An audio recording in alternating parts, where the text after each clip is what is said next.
Hi ಎಲ್ಲರಿಗೂ ನಮಸ್ಕಾರ. ನಾನು ನಿಮ್ಮ ಸವಿತಾ ಲೋಕೇಶ್. ಅಂಜಲಿ ಸವಿ ವ್ಲಾಗ್ಗೆ ಸ್ವಾಗತ. ನಾನು ಇವತ್ತು ಧನುರ್ಮಾಸ ಪೂಜೆಗೆ ಎಳಬತ್ತಿನ ಯಾವ ಥರ ರೆಡಿ ಮಾಡ್ಕೊಳ್ತಾ ಇದ್ದೀನಿ ಅಂತ ಇಲ್ಲಿ ತಿಳಿಸ್ತಾ ಇದ್ದೀನಿ. ಧನುರ್ಮಾಸ ಪೂಜೆ ಅಂದರೆ ನಮಗೆ ಯಾವ ಕೆಲಸ ಆಗಬೇಕು ಅಂತ ಇರುತ್ತೆ ಅದನ್ನು ನಮ್ಮ ಮನಸ್ಸಲ್ಲಿ ಸಂಕಲ್ಪ ಮಾಡಿಕೊಂಡು 9 ದಿನ ನವಗ್ರಹ ಪೂಜೆ ಮಾಡೋದು.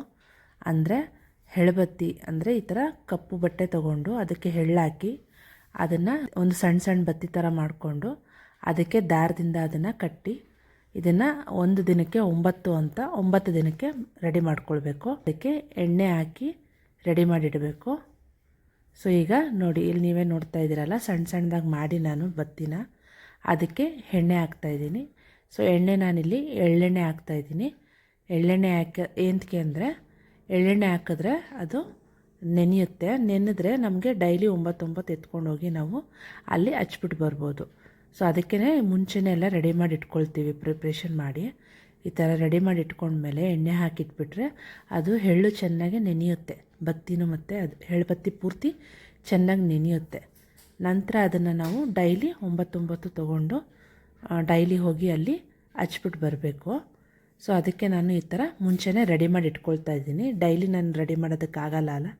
ಸೊ ಅದರಿಂದ ಫ್ರೀ ಇದ್ದಾಗಲೇ ಪೂರ್ತಿ ರೆಡಿ ಮಾಡಿ 9 ದಿನಕ್ಕೂ ಇಟ್ಕೊಳ್ತಾ ಇದ್ದೀನಿ. ಈಗ ನೀವು ನೋಡ್ತಾ ಇದ್ದೀರಾ. ಸೊ ಇವಾಗ ಬೆಳಗ್ಗೆ 4:15ಗೆ ಎದ್ದಿರೋದು. ಅಂದರೆ ನನ್ನ ಧನುರ್ಮಾಸ ಪೂಜೆ ಮೊದಲನೇ ದಿನದ್ದಿದು.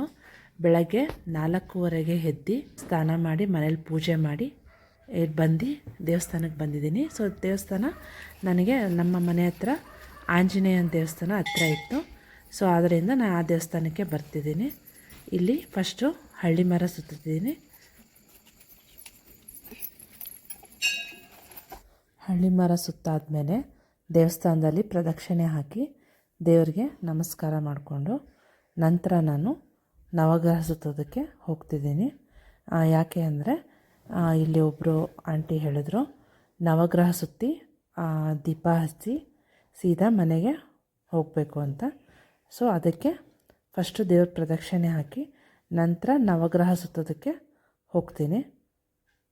ಅಲ್ಲಿ ನವಗ್ರಹ ಸುತ್ತಾದಮೇಲೆ ಎಳಬತ್ತಿ ಹಚ್ಚಿ ಆಮೇಲೆ ಮನೆಗೆ ಹೋಗೋದು.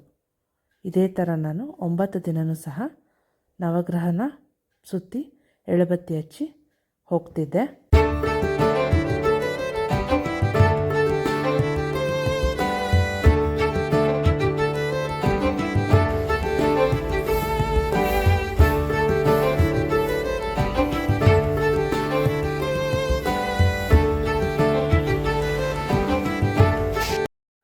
ಈಗ ನೀವು ನೋಡ್ತಾ ಇರೋದು ನಮ್ಮ 9ನೇ ದಿನದ ಕೊನೆ ಪೂಜೆ ದಿನದ್ದು.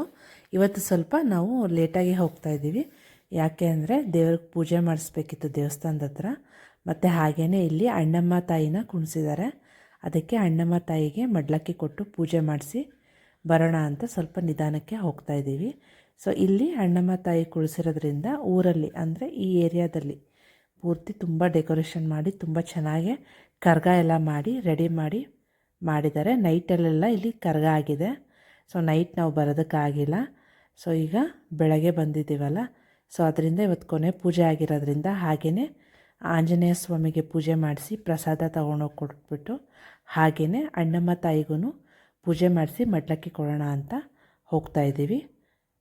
ಸೊ ಇಲ್ಲಿ ಅಣ್ಣಮ್ಮ ತಾಯಿ ಬಂದಿರೋದಕ್ಕೆ ಪೂರ್ತಿ ತುಂಬ ಡೆಕೋರೇಷನ್ ಮಾಡಿದ್ದಾರೆ. ಮತ್ತು ಇವತ್ತು ಅನ್ನದಾನದ್ದಕ್ಕೂ ಸಹ ರೆಡಿ ಮಾಡ್ತಾ ಇದ್ದಾರೆ ಸೈಡಲ್ಲಿ. ಈಗ ದೇವಸ್ಥಾನಕ್ಕೆ ಹೋಗಿ ಅಲ್ಲಿ ಪೂಜೆ ಎಲ್ಲ ಮಾಡಿಸಿ ನಂತರ ಎಳ್ಳು ಬತ್ತಿ ಎಲ್ಲ ಹಚ್ಚಿ ಆಮೇಲೆ ಪೂಜೆ ಎಲ್ಲ ಮುಗಿಸ್ಕೊಂಡು ಅಣ್ಣಮ್ಮ ತಾಯಿ ಹತ್ರ ಬರೋದು.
ಅಣ್ಣಮ್ಮ ತಾಯಿಗೆ ಪೂಜೆ ಮಾಡಿಸೋದಕ್ಕೆ ಮಡ್ಲಕ್ಕಿ ಕೊಡೋದಕ್ಕೆ ತುಂಬ ಹೊತ್ತು ವೆಯ್ಟ್ ಮಾಡಿದ್ವಿ. ಯಾಕೆ ಅಂದರೆ ರಾತ್ರಿ ಎಲ್ಲ ಕರ್ಗ ಮಾಡಿರೋದ್ರಿಂದ ಅಲ್ಲಿ ಪೂರ್ತಿ ಕ್ಲೋಸ್ ಮಾಡಿ ಎಲ್ಲ ಮಲಗಿಬಿಟ್ಟಿದ್ರು.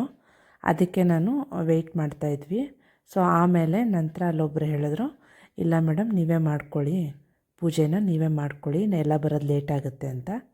ಸೊ ಆವಾಗ ನಾನೇ ಪೂಜೆ ಮಾಡಿ ಅಮ್ಮನಿಗೆ ಮಡ್ಲಕ್ಕಿ ತುಂಬಿ ಪೂಜೆ ಮಾಡಿಕೊಂಡು ಬಂದ್ವಿ. ಸೊ ತುಂಬ ಖುಷಿನೂ ಆಯಿತು. ಯಾಕೆ ಅಂದರೆ ನಾನೇ ನನ್ನ ಕೈಯಾರ ಅಮ್ಮನಿಗೆ ಮಡ್ಲಕ್ಕಿ ತುಂಬಿದ್ದು ತುಂಬಾ ಖುಷಿ ಆಯಿತು. ಸೊ ಹಾಗೇ ಮಂಗಳಾರತಿ ಎಲ್ಲ ಮಾಡಿ ಪೂಜೆ ಮಾಡಿ ಮಕ್ಕಳು ನಾನು ಎಲ್ಲ ಪೂಜೆ ಮಾಡಿದ್ವಿ. ಹಾಗೆಯೇ ಅಲ್ಲೂ ಕೆಲವು ಜನ ಬಂದು ಮಂಗಳಾರತಿ ಎಲ್ಲ ತಗೊಂಡು ಪೂಜೆ ಮಾಡಿಕೊಂಡು ಹೋದರು. ಪೂಜೆ ಎಲ್ಲ ಆದಮೇಲೆ ನಾನು ಸಹ ಅಂದರೆ ಸೀರೆ ಎಲ್ಲನೂ ಮಡ್ಲಕ್ಕಿ ಸೀರೆ ಎಲ್ಲನೂ ಮಡ್ಲಿಗೆ ತುಂಬಿಸಿ ನಾನು ಪೂಜೆ ಮಾಡಿಕೊಂಡು ಬಂದಿದ್ದೀನಿ. ಧನುರ್ಮಾಸ ಪೂಜೆ 9ನೇ ದಿನ ಕೊನೆ ಪೂಜೆ ದಿನ ನನಗೆ ಅಣ್ಣಮ್ಮ ತಾಯಿ ದರ್ಶನವೂ ಸಿಕ್ತು. ಹಾಗೆಯೇ ಮಡ್ಲಕ್ಕಿ ಕೊಡಬೇಕು ಅಂತ ತುಂಬ ದಿನದಿಂದ ಅಂದ್ಕೊಂಡಿದ್ದೆ, ಅದನ್ನು ಕೊಟ್ಟ ಹಾಗೆ ಆಯಿತು. ಸೊ ಪೂಜೆನೂ ಕಂಪ್ಲೀಟ್ ಆಯಿತು. ಎಲ್ಲರಿಗೂ ಅಣ್ಣಮ್ಮ ತಾಯಿ ಒಳ್ಳೇದು ಮಾಡಲಿ ಅಂತ ಕೇಳ್ಕೊಳ್ತೀನಿ. ಎಲ್ಲರಿಗೂ ಈ ವಿಡಿಯೋ ಇಷ್ಟ ಆಗಿದೆ ಅಂತ ಭಾವಿಸ್ತೀನಿ. ಹೆಚ್ಚಿನ ವಿಡಿಯೋಗಳಿಗೆ ಲೈಕ್ ಮಾಡಿ, ಶೇರ್ ಮಾಡಿ, ಸಬ್ಸ್ಕ್ರೈಬ್ ಮಾಡಿ, ಬೆಲ್ ಐಕಾನ್ನ ಪ್ರೆಸ್ ಮಾಡಿ.